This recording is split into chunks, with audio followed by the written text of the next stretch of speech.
What's up? Welcome everybody to another episode of HomeKit Insider.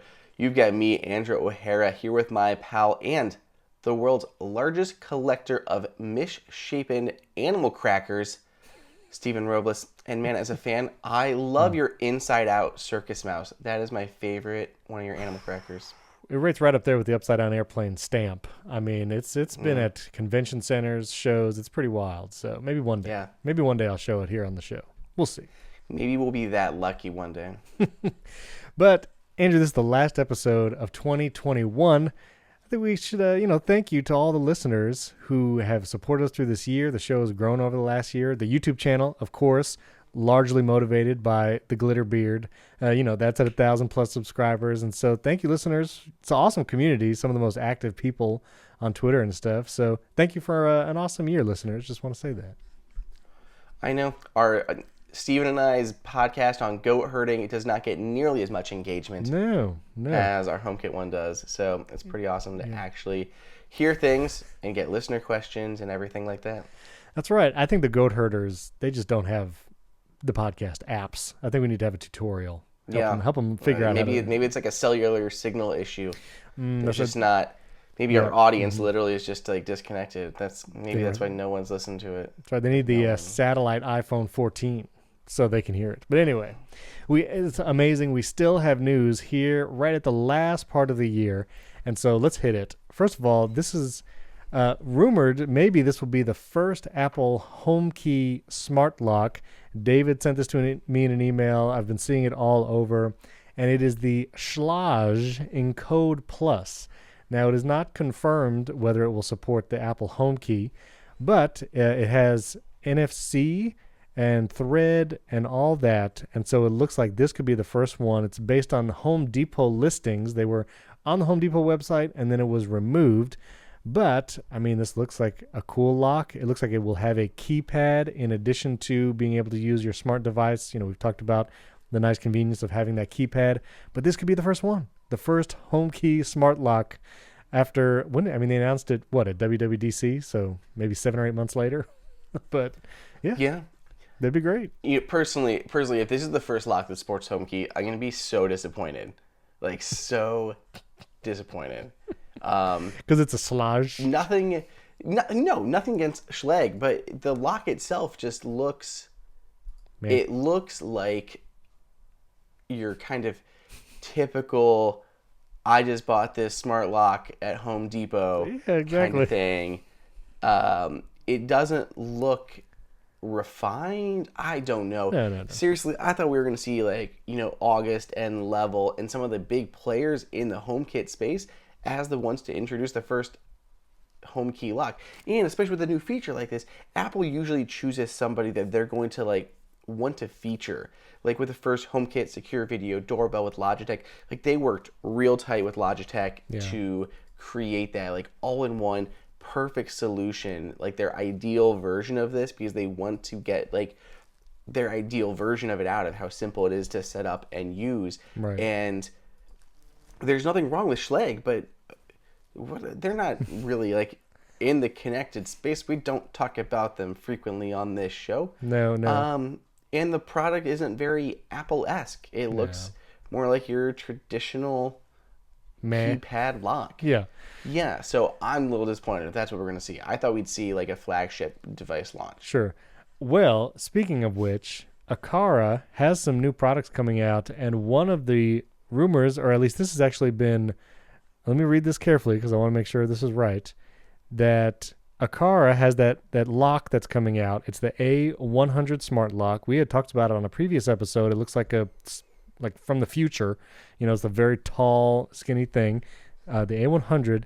It is said that the international version will be the company's first lock to make use of Apple HomeKey. And this is HomeKit news. They've been reliably informed, they say. And so when this thing comes to the U.S., this could also be one of the first Apple HomeKey locks. So that'd be cool. That might be, something you're looking for. I need to go back just for 1 second. Do you pronounce that Schlage? Is that how you pronounce that? As far as I know, that's how my parents always pronounced it. In the, they do construction and stuff. They've always pronounced it Schlage. Is that Well, correct? I don't know. I have no idea. Well, this is going to be another thing where let's pronounce it differently until someone corrects it. So I'll say Schlage,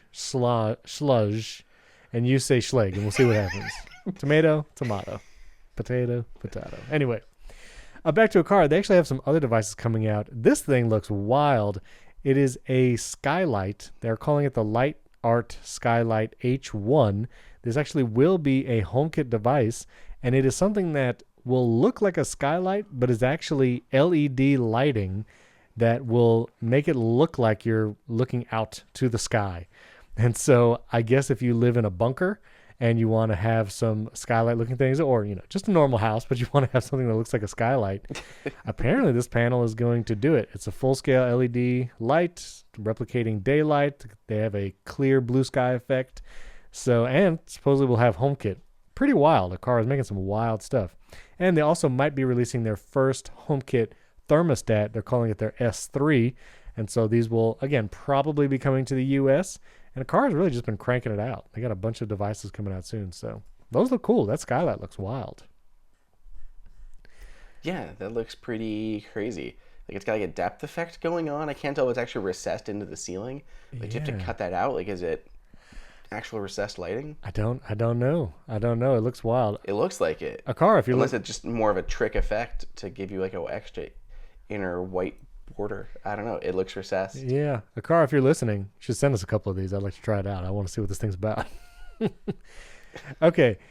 And also having to do with Aqara, they have their G3 camera, which you've talked about. It's the one that comes with like the bunny ears. This is like that fun looking camera. And one of the features of the Aqara G3 was this privacy mode where the camera would like recess into itself, and it would, so nothing's streaming, the camera's not capturing anything.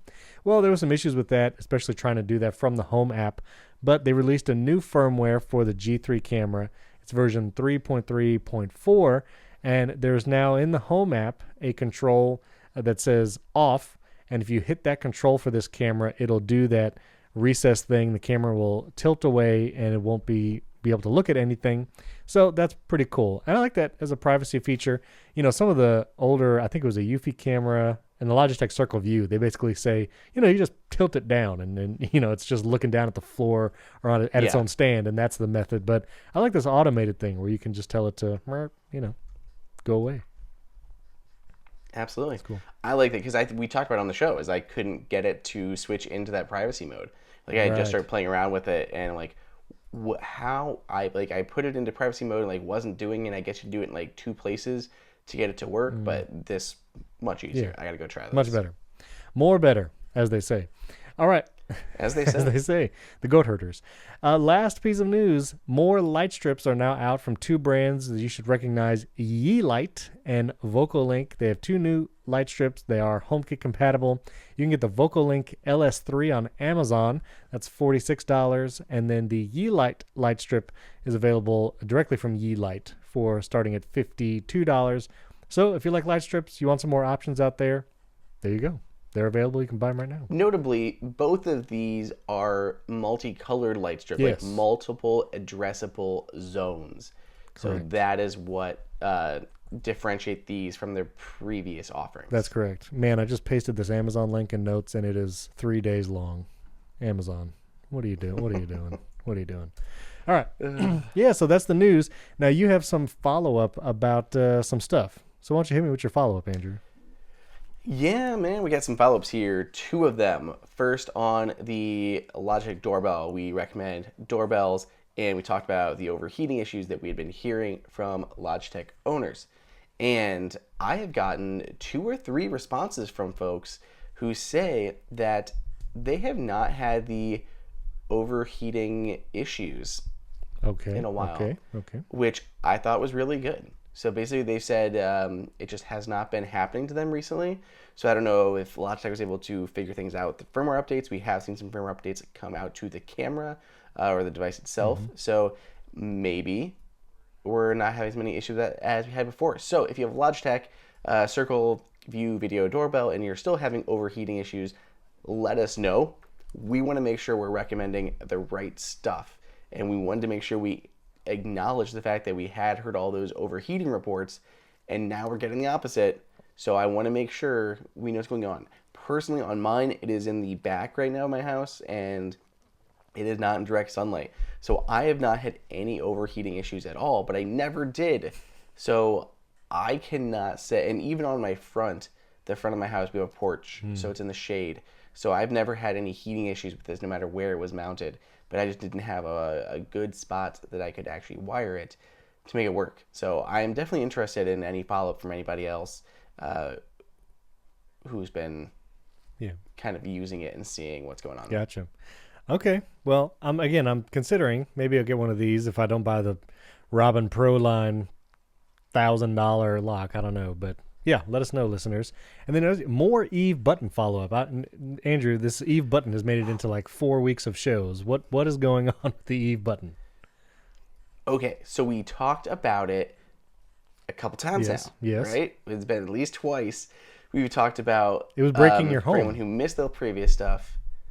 Yeah, they were just randomly triggering things in my house, and I pinpointed it down to what I thought was the Eve button, and then all of you guys out there, a bunch of people responded to me, email, Twitter, YouTube, and said, hey, my Eve button is doing the same thing.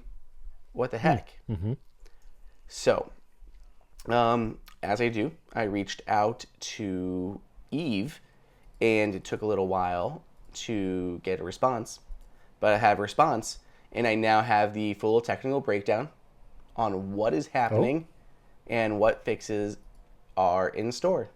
So, let's talk about this. Basically, it is a known issue in HomeKit that is caused by HomeKit's implementation of Bluetooth buttons.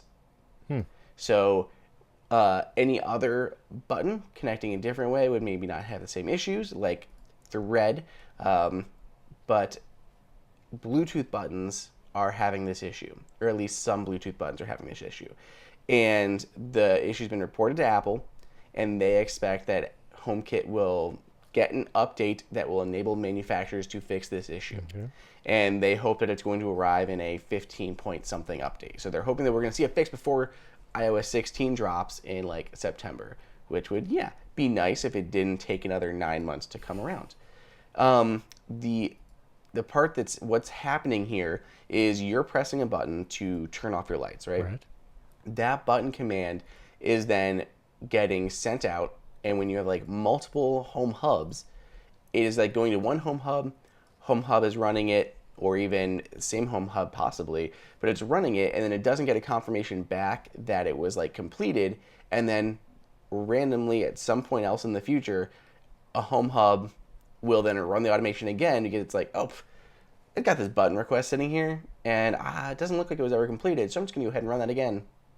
And the result is those ghost-like smart home Phantom interactions buttons that are running random scenes. Yeah, so it's kind of what we hypothesized on the show, is that there was like randomly stored commands that were not getting delivered. So they're just, it sounds like it, the way it's kind of described sounds like it could be multiple home hubs or even just one home hub that didn't get the confirmation that it had been run and then reruns the command. So Apple's aware of this, hopefully a fix coming down the pike sooner rather than later to get this solved, or at least enable something for manufacturers to implement fixes for this. So, yeah, but I was glad that there was some kind of answer to this. They also do say that an Eve button connected to an Eve extend would solve the issue as well. So if you have an Eve button, you have an Eve extend, you can pair those two together and it would get rid of this issue. Interesting. Okay. Well, there you go. Nice to know that they responded about it, getting it fixed. All right. Very cool. Well, let's take a quick break. When we come back, we're going to do a motion detector roundup. We're going to get back to our HomeKit categories. And our next episode is actually our big listener question episode. So next week, we're going to answer all the questions that have been asked for the rest of 2021. We might sneak in one this episode if Andrew and I actually figure out how to answer it. I'm not sure yet exactly what to do there. But before we get to all that, we'd like to thank our friends at Wealthfront. Listen, there's lots of ways that you can invest money. There's apps that let you put money in all kinds of things, but it doesn't necessarily mean that they help you learn about investing and really tailor your portfolio to your needs. That's why Wealthfront makes it easy to invest and get smarter about investing. After you answer just a few questions, they got a little quiz on their website. Wealthfront will actually build you a diversified portfolio of low-cost index funds in minutes. Also, manage your risk assessment. Do you want to be, take more risk with your investments or less? And you can also build your own portfolio if you'd like. You can do clean energy funds, crypto, tech, hundreds of other investments. They even have socially responsible portfolio mixes with human rights, climate change, sustainability, all. You can have that in your portfolio. And best of all, Wealthfront is totally automated. They do all the trading, rebalancing, and even help you lower your tax bill while you invest. And Wealthfront is trusted with over $27 billion in assets, helping nearly 500,000 people build their wealth. I actually started using Wealthfront once it came on the show, and I really like it. Their app is super well designed, very easy to use, and their website, quick to sign up. Their little quiz just takes just a few minutes, and I can have confidence my money's actually being invested in good things. So to start building your wealth and get your first $5,000 managed for free for life, go to wealthfront.com/HomeKit. That's WEALTHFRONT.com/HomeKit to start building your wealth today. That's wealthfront.com/HomeKit to get started today. Our thanks to Wealthfront for sponsoring this episode. And now, let's talk about motion detectors. So I actually got a few of them here. Motion detectors are a funny thing. People wonder, why would I want them? Of course, you can use motion detectors to trigger lights to turn on when you walk in a room. You can do automations that say when motion stops being detected, if you want to turn lights off when people leave a room. Again, you can get into wonky things where, someone might be sitting very still in a room and the light turns off. We've talked about that before. This is why we need occupancy sensors. But motion detectors are pretty cool. You can do a lot of things with them. Also, I'm not going to mention cameras in my picks for motion sensors, but our listeners should know if you get a HomeKit camera, that many of them, maybe all of them, can also be utilized as motion detectors, where you can actually show up as a separate card or square in the Home app as a motion sensor, and you can set up automations and all that just for the motion detecting side of the camera. This also works with some thermostats too, like the Ecobee, the thermostat, and I believe some of the sensors actually have motion detecting capabilities. Am I right there, Andrew? There's some thermostats too? Yeah. So, very cool stuff. So you might have some motion detectors already. You didn't even know it. As part of your cameras, thermostats, and all that. But as far as the standalone dedicated motion sensors, I've tried a few of them. I've tried the Onvis, the Eve, the Hue. I'll talk about the Onvis first. I was not super impressed with the Onvis. It worked. It was fine. But of all the motion detectors that I have used, it was kind of the slowest to respond. You want, when motion is detected, for lights to turn on quickly. If there's like a 3 to 5 second delay, that's not fun. It doesn't feel like it's really doing what it needs to do. So that while the Onvis worked, I would not put it anywhere where you want something to be reacting quick, and maybe just not do that one, because there are better options. The two that I'll say are my top picks for standalone motions is, of course, we have the Eve motion detector. Man, being all white, that thing's kind of like blown out. Okay, I'm going to angle it like this. This is the Eve motion detector. It is a standalone thing. You don't need a hub, obviously, with any of the Eve things. And it works really well. It is big. It's kind of a big square, but it has a little thing where you can hang it somewhere. You put a screw in the wall and you can hang it on the wall. That's cool. And it works well. It is faster than the Onvis. And so if you're looking for speed, reliability, I do find the Eve to be really good. But if you want the fastest performing motion detector, I still think it's a good idea to go with the Hue motion detector. Man, these white motion detectors. I'm going to angle it like this. This is the Hue motion detector. If you're watching on YouTube, I'm holding these over here. And the Hue one is just so fast. I mean, when you walk by one of these motion detectors, the lights seemingly turn on in a second, maybe less. And having that speed of the lights reacting that quickly, especially if they're Hue light bulbs. So if you already have Hue light bulbs, this is probably the motion detector to get. It doesn't have that little hangy thing on the back. The back is just kind of this little, there's nothing really there. But they're pretty small. I've like put some on shelves. I've like, if you have something plugged in or hanging on the wall, I've even like hid it among like picture frames, like discreetly, not covering up pictures. So, you can put these in lots of different places. I have like 5 of these around the house just because I do find them to be the most reliable and the fastest. Obviously, being a Hue motion detector, you need the hub. So you do need the Hue hub in order to use these. But let's be honest, you probably want some Hue lights around your house too. And, just get the Hue hub and then you can utilize probably one of the best motion detectors and Hue lights, of course. So those are my thoughts on motion detectors. Andrew, where are you at? Whew, oh boy. Well, if you give me anything to deal with, I'm not It's not going to be brief. give you a quick one word. Yeah, so get a coffee, answer. Listeners, and come back. That's what you got to do. Yeah. Grab one for me too. I could use it this morning. Okay, so with sensors, there's a few things to look at. Motion sensors. So right now in HomeKit, there are motion versus occupancy. So some stuff will be advertised as an occupancy sensor and others will be left as a motion sensor. And you need to kind of, right now, I have not noticed a huge difference between the two. So motion theoretically would detect like any motion, like something falling in your house. Your Christmas tree fell over. Cool. That's motion. Congratulations. Then you have occupancy, which is going to detect like a person versus just generic motion. So when we're looking at things like keeping the lights on in a room while occupancy is detected, that would be preferable to just generic motion. And there are some that do specifically occupancy, but I have not tested enough to know really how big of a difference that they are making. So that's one thing I kind of want to keep an eye on and what we need to do more testing on, but just in the category of like motion sensing, there's motion versus occupancy. And then we go into like things that are like multi-device things, right? And you kind of mentioned this with both the thermostats and the cameras. So if you have a camera, that's going to be a big deal because you do have a built-in motion sensor. So you can use those for spaces like your living rooms and all of those that work pretty well. But usually they would categorize them as motion, not occupancy. And it just definitely depends on the room and where they're placed. Obviously, you're not going to want to use a camera in your bathroom to trigger your bathroom lights. So we obviously have dedicated camera or dedicated sensors. Then there are ones that are indoor versus outdoor. So do you want an indoor sensor or do you want an outdoor sensor?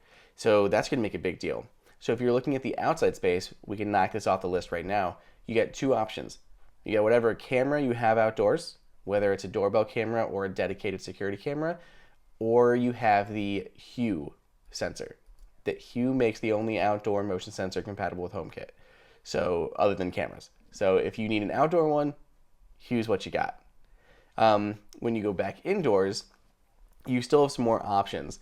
So some thermostats like Carrier, the Carrier Core, I think it is, and the Ecobee, both of them have built-in sensors in them. So for me, I walk down my hallway and you walk past like the Eve thermostat and my ceiling lights in the hallway will come on at different brightnesses based on the time of day and then revert after a few minutes. So I can walk down the hallway and get a little bit of a night light going on.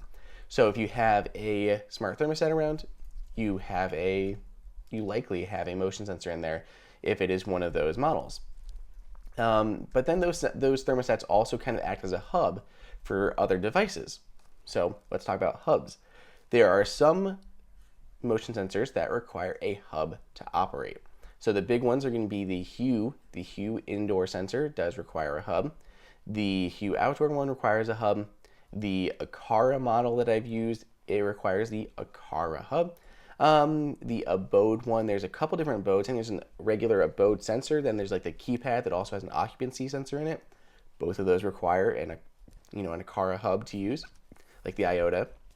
And then I thought there was another one, but maybe not. Oh, and then just the Ecobee. The Ecobee thermostat itself acts as a hub for all of your remote smart sensors or Switch Plus.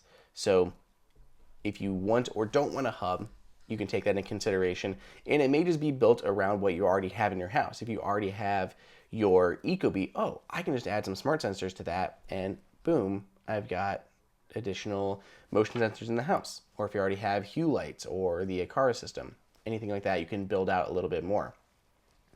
Then you have ones that don't require a hub. So the ones that I've used are the Eve sensor that you've mentioned, the Fibaro sensor, the HomeKit sensor. Yeah, those are the only hubless ones that I've used. I probably wouldn't recommend HomeKit just because we talked about them in the past. We haven't heard much from them. They've been kind of largely out of the space, it seems. They just haven't been doing much recently. And then that leaves us to Fibaro and Eve.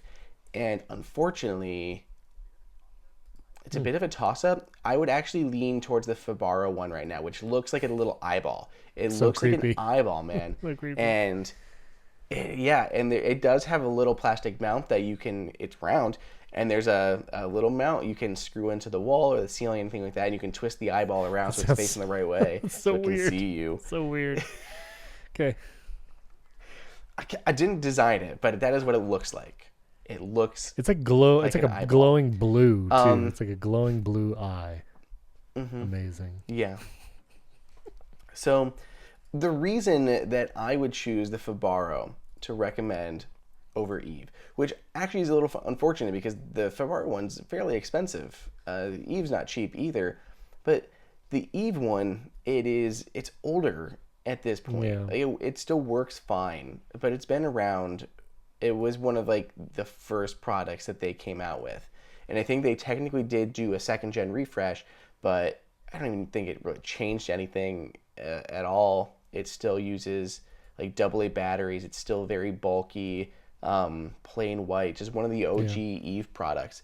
And I'm not saying this because I know anything, but Eve has been in this transition of moving every product to thread. And for motion sensor, I want speed, and Bluetooth is not the speed you want if you want something to react quickly. So that goes for the Eve one as well as the Fibaro ones. It's like right now in the HomeKit space, there's not like a perfect solution for motion sensors, because the ones that I would probably have to recommend would be like the HomeKit one from Hue, which is great. And the Ecobee ones, those are also great. They're not using Bluetooth to communicate. They're going back to their hubs over their own protocols, but they require the hubs to operate. So that's where it kind of gets funky in the space because there's no like ideal solution. Ideally, there would be an affordable thread-based independent motion sensor that we could rely on. And right now, that's just not something that we have. So if you want something hubless, I would lean towards Fibaro. And if you need one that requires a hub, really any of those are going to be good. They're great, really. It just depends on what you have. The only other thing to look out for when you're looking at motion sensors is what else they can do. What else they can do. So if we look at the Hue indoor sensor, it can do motion, but it also has a temperature sensor, a thermometer in there, and it can report back on your light levels. So you can trigger additional automations based on how bright it is in the room. So instead of going around time of day or anything like that, you can have your lights turn on when it gets to a certain low level. So that's like an additional sensor that you have baked into that sensor. So temperature, motion, and light are all inside of the Hue one. The Eve one, it only does motion, just motion. But then you go to Fibaro, and it does motion, light, and temperature again. So you get 3 sensors for the price of one that you'd get with something like the Eve or the Aqara one. The Aqara one too only does motion. And if we look at the Ecobee ones, these things are even more outfitted. You got motion, occupancy, light, and temperature. So technically it has like the motion and occupancy. I don't know which way they're reading theirs, but like if you have there's the Switch Plus, there's the thermostat, and then there's the smart sensors. All can do these things. So you have a lot more kind of built into them, and they act as sensors for your thermostat, which is why I like the smart sensors so much. I have like 5 of those in my house. They help with your thermostat, keep it more eco-friendly because it'll only heat the rooms that you're in. but you also have 3 sensors built into it. There's a lot going on with the Ecobee ones, so I like those a lot too. So there's a lot of things to consider here with a motion sensor, as basic as it is, and unfortunately there's no ideal solution at this particular point. So a couple follow-ups. First of all, there is apparently 2 Fabara, like when you search for a Fabara motion sensor on Amazon, there's a non-HomeKit version which requires a Zigbee hub, so you don't want to get that one. The one I'm going to put in show notes is the HomeKit version, and that does not require the hub like Andrew was saying. Pricing wise, they're actually the same. Right now, the Eve Motion is $46 on Amazon, and the Fabara one is $46. So being the same price, neither requiring a hub, and the Fabara gives you temperature and all that, I think that's kind of a straight, no-brainer. I mean, but still, if you can wait for something that's going to do thread. I mean, maybe we're not going to see that until Matter launches because people seem afraid to launch things without Matter. So maybe we'll hear something like second half of 2022. Yeah, that's like a pain in the butt to wait that long. And the last thing, I was wondering if you saw this on Twitter, Andrew. I just slacked you the link to the tweet. But Eve tweeted this from their verified account on Twitter. They had this cool setup with a bunch of light bulbs working with thread in a group in a frame, and then a whole other group of light bulbs that are connected via Bluetooth to this kind of fake smart home they have set up. Then they have a HomePod Mini in the middle, and they literally test how fast the lights respond when commanded via Siri. And it's amazing. The thread side, all those light bulbs on the right, turn on instantly and quickly, and then turn off altogether instantly and quickly. And so they're in sync, all on and all off at the same time. While the Bluetooth side, the non-thread light bulbs are like ding, ding, ding. They're coming on like all different times. It takes them a while to respond. And when they turn off, it takes them a while to actually all turn off. And so it's just a really quick video. It's like 25 seconds showing the power of thread technology and how much faster these devices can communicate to each other and can respond to your commands. It's really cool. So I'll put that link in show notes as well. But yeah. Yeah, I did see that. So all of the ones that are like thread, so what they're using like 9 different light bulbs on each side, 18 total, and each light bulb is connected to an Eve Energy. Oh, right. I think it was an Eve Energy, right? Yeah. Eve Energy, yeah. So the ones that are communicating thread are like instant. And honestly, I'm seeing the same thing in my house because I have multiple like hookups in there, and I'm turning off the lights, like the Christmas lights, and I'll like tell it to turn off the Christmas tree, and it's going over Bluetooth, and I'm sitting there like twiddling my thumbs like a good 30 seconds until the Christmas tree turns off. Whereas like I have that little Simpsons Village I talked about with the other Eve Energy, and it's instant. It's right away. It's nuts. And I was thinking the same thing, like it is crazy how much quicker and more responsive the thread stuff is than the Bluetooth. It's bonkers. And then like the day after, Eve tweeted that out, and I was like, that's what I was saying. Like that's more of like a test versus just anecdotal observations, but it was exactly what I was thinking. And I'm like, that's a really good example of the differences. It is so very much cool. better. Well, there will be links to all the motion sensors we talked about in show notes and that tweet from Eve if you want to check out that little video.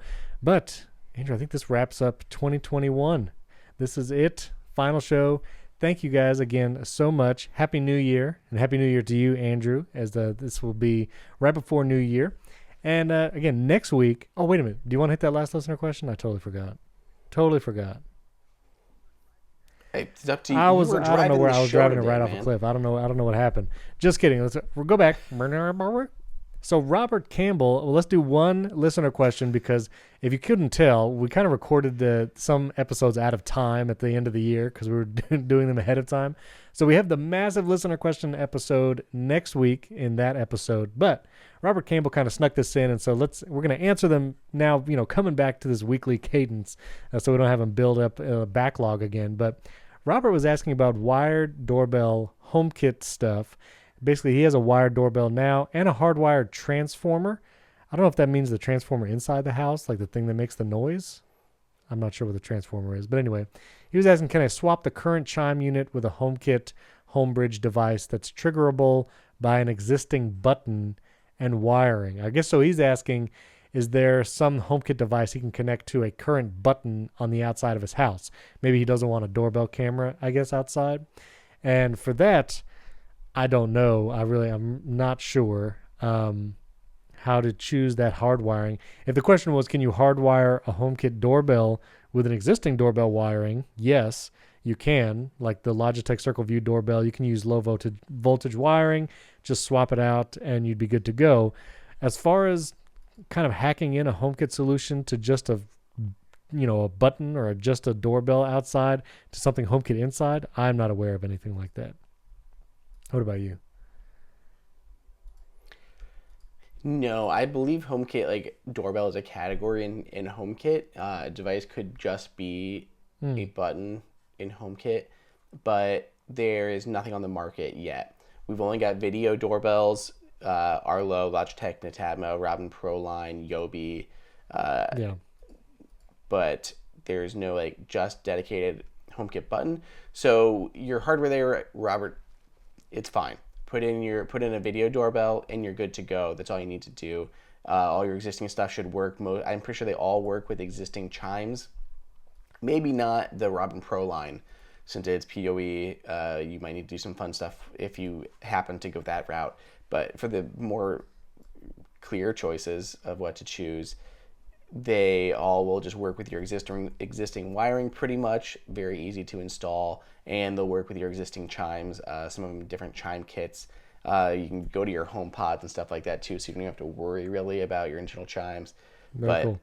Yeah. All right. Well, last question of the year. Now again, deja vu.